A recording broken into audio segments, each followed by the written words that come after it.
Dans cette vidéo, nous allons vous dévoiler les différentes étapes de fabrication d'une carte mère, l'un des composants les plus essentiels dans nos ordinateurs. Suivez-nous à travers ce processus complexe et fascinant. Tout commence par la conception électronique.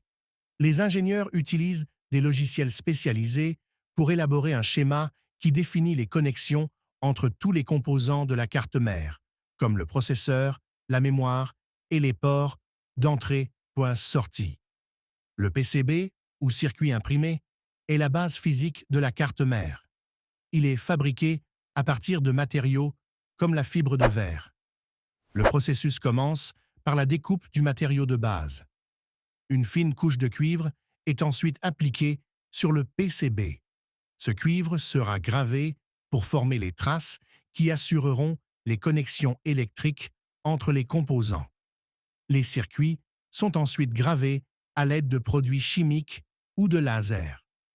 Des trous sont percés pour permettre l'insertion de composants traversants comme les résistances et condensateurs.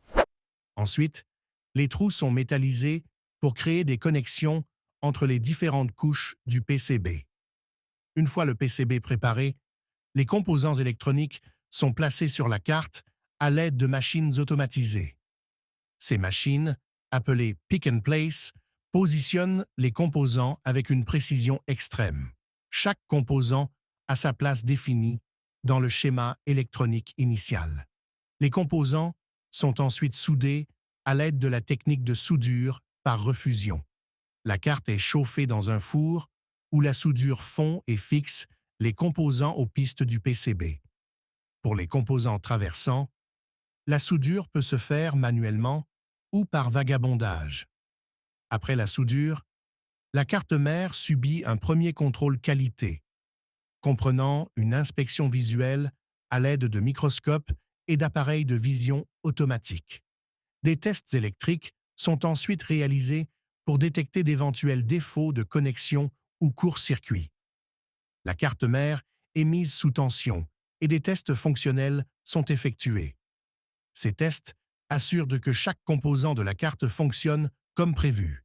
Les performances sont minutieusement vérifiées avant de passer à l'étape suivante.